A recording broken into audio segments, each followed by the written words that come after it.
আসসালামু আলাইকুম রহমতুল্লাহি ওয়া বারাকাতুহু। সম্মানিত দর্শক, আজকের যে শিরোনামটি, সেই শিরোনামটি করতে আমি উদ্বুদ্ধ হয়েছি বাংলাদেশের প্রবীণ রাজনীতিবিদ, বীর মুক্তিযোদ্ধা এবং বহুকালের প্রত্যক্ষদর্শী কর্নেল অলি আহমেদ বীর বিক্রম। তিনি সেনাবাহিনীতে তার কর্মজীবন শুরু করেছিলেন, মুক্তিযুদ্ধে অংশগ্রহণ করেছেন, শুধু যেন তেন ভাবে নয়, একেবারে ফ্রন্টিয়ার লাইনে। তাই নিয়ে এবং তার যারা লোকজন সবাই বলার চেষ্টা করছেন যে উই রিভোল্ট, আমরা বিদ্রোহ করলাম। এই কথাটি প্রথম বলেছিলেন কর্নেল অলি এবং তিনি তার নিজের মুখে সেটা বলেছেন। তিনি জিয়াউর রহমান সাহেবের খুব ঘনিষ্ঠ ছিলেন এবং জিয়াউর রহমান সাহেব তাকে উস্তাদ ডাকতেন, শিক্ষক ডাকতেন, টিচার। তিনি তার মিলিটারি সেক্রেটারি ছিলেন, মন্ত্রী ছিলেন, সংসদ সদস্য ছিলেন। তিনি বেগম জিয়ার খুবই ঘনিষ্ঠ ছিলেন।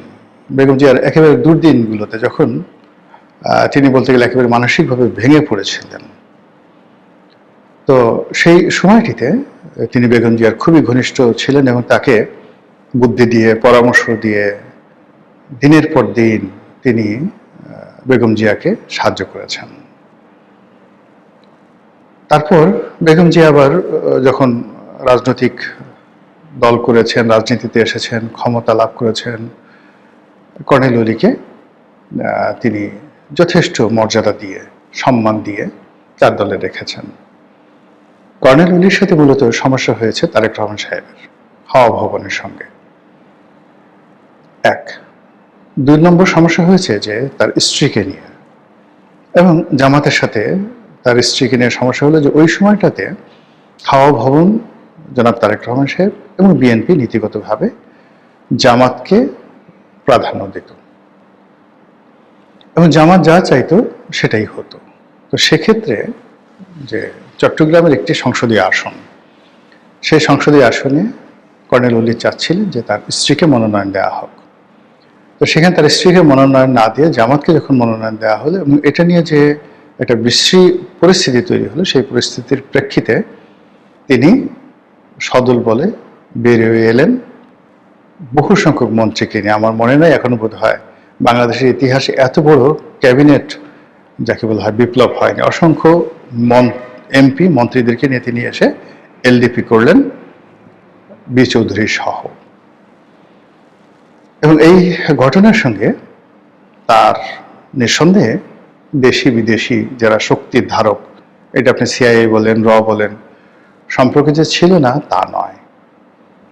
এর কারণ হলো আমাদের দেশের যারা একেবারে রাস্তার লেদু গেদু ধলা, এদের সাথেও র, সিআইএ বড় বড় কর্তারা দেখা করে। তো সেখানে কর্নেল অলি এত বড় একটা সম্পর্ক, মানে সিদ্ধান্ত নেবেন সরকার থেকে মন্ত্রিত্ব ছেড়ে দিয়ে আরও বেশ কয়েকজন মন্ত্রীকে তিনি সেই ক্যাবিনেট থেকে বের করে এনে ৩০-৪০ জন এমপিদেরকে তিনি পদত্যাগ করতে বাধ্য করলেন বা ইনফ্লুয়েন্স করলেন। এটা সহজ ব্যাপার ছিল না। বাংলাদেশে একবারই হয়েছে, ভবিষ্যতে আর হবে না। এটা কর্নেল অলি করেছেন।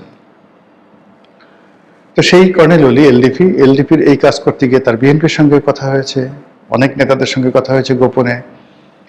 এই কাজ করতে গিয়ে তার আওয়ামী লীগের তৎকালীন যারা নেতা ছিলেন তাদের কাছ থেকে তিনি নিঃসন্দেহে একটা আশ্বাস পেয়েছিলেন যে আপনি যা কিছু করবেন আমরা আছি, যদি আমরা আগামীতে ক্ষমতায় আসি এটা ভালো, অথবা এই পার্লামেন্টে আপনি যদি বিদ্রোহ করতে চান আমরা আপনাকে সমর্থন দেব, এরকম নানা রকম। আপনি যদি প্রধানমন্ত্রী হতে চান আপনাকে দরকার হলে প্রধানমন্ত্রী বানাবো।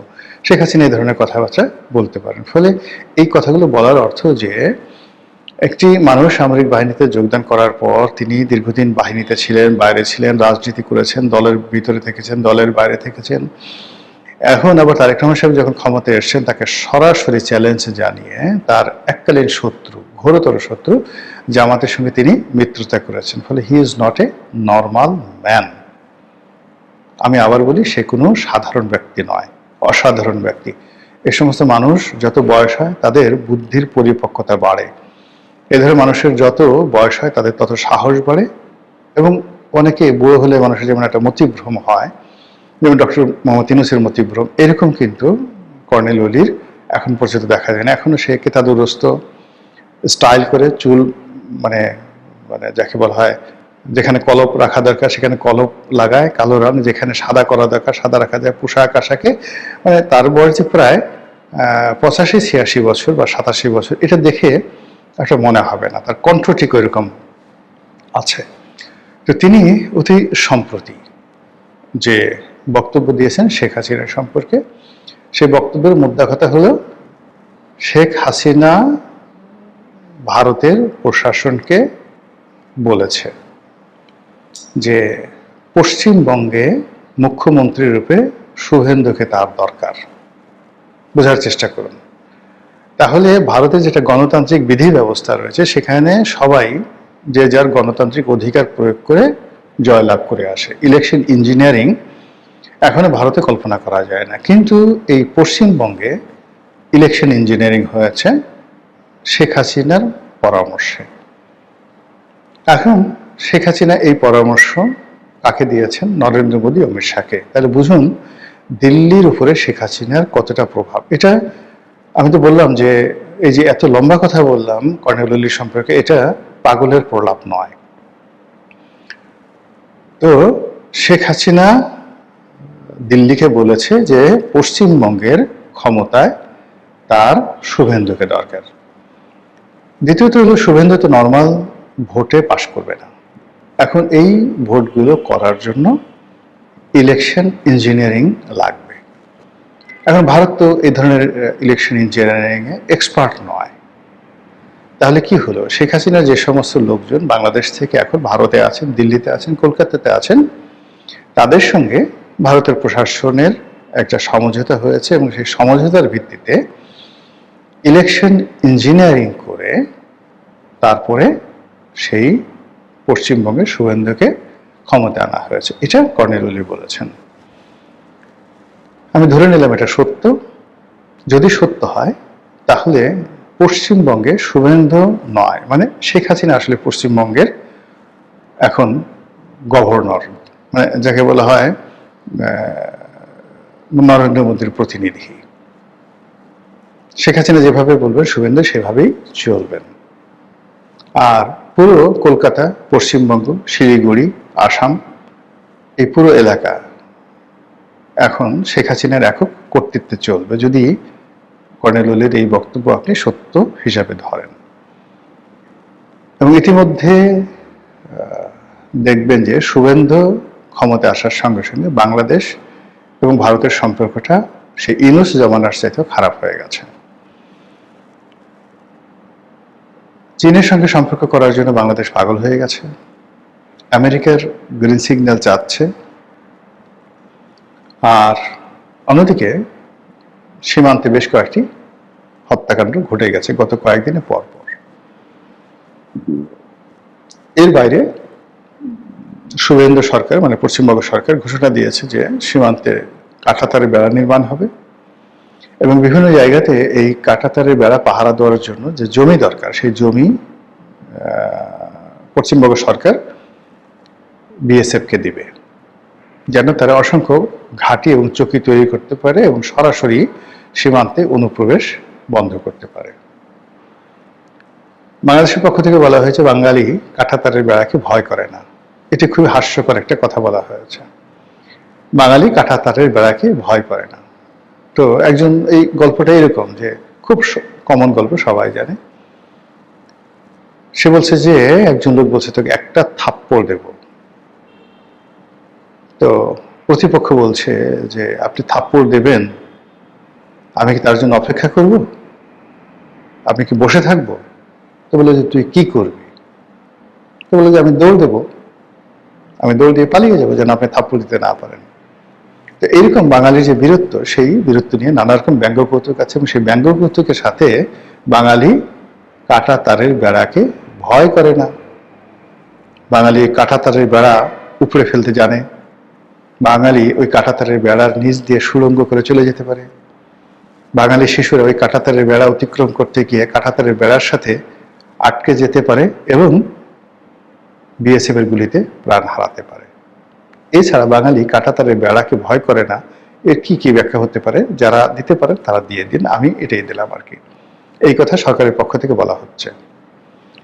সরকারের আরো দায়িত্বশীল মন্ত্রী, স্বরাষ্ট্রমন্ত্রী, যিনি এই মুহূর্তে কায়েদে আজম, সরকারের কায়েদে আজম, প্রধান ব্যক্তি, তো সেই কায়েদে আজম তিনি বলছেন যে ভারত তার সীমান্তে বেড়া নির্মাণ করবে, কাঁটাতারে বেড়া দিবে, এটা তাদের অভ্যন্তরীণ বিষয়, এটি না আমাদের বলার কি আছে। কথা কিন্তু সত্য। ভারত কাঁটাতারে বেড়া নির্মাণ করবে, তাতে আমাদের কি? আপনার বাড়িতে আপনি দেয়াল তুলবেন, আপনাদের কি? আপনি প্রশ্ন করতে পারেন যে আমরা তার জবাবে দেয়াল তুলব কিনা, এটা হলো প্রশ্ন। তো এইভাবে দেখুন সীমান্ত নিয়ে বাকবিতণ্ডা চলছে, কথাবার্তা চলছে। সরকারের একজন উপদেষ্টা বলেছেন যে আগে যেভাবে শেখ হাসিনার জামানাতে গুলি করে লোক মারা হতো, ওটা এখন আর সম্ভব হবে না। যদি এই ধরনের কাজ দিল্লি করে বা ভারত করে, অর্থাৎ গুলাগুলি করে লোক মারে, বাংলাদেশ বসে থাকবে না। ভালো কথা, ভারত 3 জনকে মেরে ফেলেছে, এখন বাংলাদেশ বসে বসে কয়জনকে মেরেছে বা কিভাবে বসে থেকেছে বা দৌড় দিয়েছে, এই কথা তো আমরা জানতে চাই। আদারওয়াইজ এই ধরনের কথাবার্তাগুলো একবারই বলেছে, কিন্তু দ্বিতীয়বার এই কথাগুলো আর বললে মানুষজন বিশ্বাস করবে না। ইট মিনস ভারতের সঙ্গে বাংলাদেশের যে সম্পর্কটা আশা করা হয়েছিল নতুন সরকারের জমানাতে, সেটা হচ্ছে না। দ্বিতীয়ত এটা বুমেরাং হয়ে গেছে ইনু জমানার চাইতে। তৃতীয়ত যে বর্তমান সরকারকে ক্ষমতা আনার জন্য দিল্লির পক্ষ থেকে, রয়ের পক্ষ থেকে একটা মাস্টার প্ল্যান ছিল। এই ধরনের যে কথাবার্তা ছিল, এটি হয় মিথ্যা, তাহলে এক ধরনের প্রতিক্রিয়া হবে, আর যদি সত্য হয়ে থাকে তাহলে দিল্লি এবং রয়ের কথা যদি সরকার না শুনে, তাহলে সেক্ষেত্রে সরকার, দিল্লির সরকার বর্তমান বাংলাদেশ সরকারের উপরে কি কি নেতিবাচক শক্তি তারা প্রয়োগ করতে পারে, সফট পাওয়ার প্রয়োগ করতে পারে, এটা নিয়ে আতঙ্কিত হওয়ার যথেষ্ট কারণ আছে। যেটা বলছিলাম, শেখ হাসিনা পশ্চিমবঙ্গে, ইট ডাজ নট মিন যে শেখ হাসিনা একেবারে ফ্লাই করে দিল্লির পরিবর্তে পশ্চিমবঙ্গতে এসে বসবাস করেছেন, তা নয়। এই যে শুভেন্দু যে পশ্চিমবঙ্গের মুখ্যমন্ত্রী হলো, এখন আওয়ামী লীগের যারা লোকজন রয়েছেন তাদের ভিসা আছে না আছে ডাজ নট ম্যাটার, বুক ফুলিয়ে তারা এখন পশ্চিমবঙ্গে ঘুরে বেড়াবে, বিভিন্ন রাষ্ট্রীয় অনুষ্ঠানে যাবে। ওই যে গাজীপুরের মেয়র জাহাঙ্গীর, সে তো বিরাট একটা ফুলের তোড়া নিয়ে শুভেন্দুর সঙ্গে দেখা করে আসলো, এবং সেই ছবি আবার সে ফেসবুকে দিল। আওয়ামী লীগের অসংখ্য টেলিগ্রাম, তারপরে যে সকল সামাজিক মাধ্যমে তাদের নিয়মিত যোগাযোগ হয়, সেখানে এই শুভেন্দুর আগমন, পশ্চিমবঙ্গে বিজেপির যে জয়লাভ, এটা নিয়ে রীতিমতো আনন্দ উল্লাস। এবং আওয়ামী লীগের যারা বাংলাদেশে পালিয়ে আছে, তারা সবাই এখন রীতিমতো প্রতিদিন পালা করে হাঁসের মাংস সেই বিভিন্ন জায়গাতে, যেখানে যেখানে পূর্বাচল আছে, নীলা মার্কেট আছে, তারপর ওয়েস্টিন আছে, যাদের সামর্থ্য আছে সামর্থ্য অনুযায়ী পাল্লা দিয়ে তারা হাঁসের মাংস খাওয়া শুরু করে দিয়েছে। তাদের শক্তি দরকার, গরম দরকার। এরই মধ্যে পশ্চিমবঙ্গের শুভেন্দু সরকারের সাথে সেলিব্রেশনকে কেন্দ্র করে বাংলাদেশের ছাত্রলীগের কয়েক দফা মিছিল হয়েছে। ছাত্রলীগের কমিটিগুলো নতুন করে গঠিত হচ্ছে, একটার পর একটা কমিটি দিচ্ছে। তো এই প্রেক্ষিতে এই যে কর্নেল ওলি যে কথাগুলো বললেন, যে শেখ হাসিনার পরামর্শে ভারত ইঞ্জিনিয়ারিং করে শুভেন্দুকে সেখানে বসিয়েছে, এবং সেটা যদি সত্যি হয় তাহলে শুভেন্দু বসে থাকবে না, শেখ হাসিনাও বসে থাকবে না, আর সরকার যারা আছেন তারা নিঃসন্দেহে নাকে তেল দিয়ে ঘুমাবে না। বুঝতে পারছেন যে সামনে যে পরিস্থিতিগুলো কতটা জটিল হয়ে যাচ্ছে। মহান আল্লাহ আমাদের সবাইকে হেদায়েত দান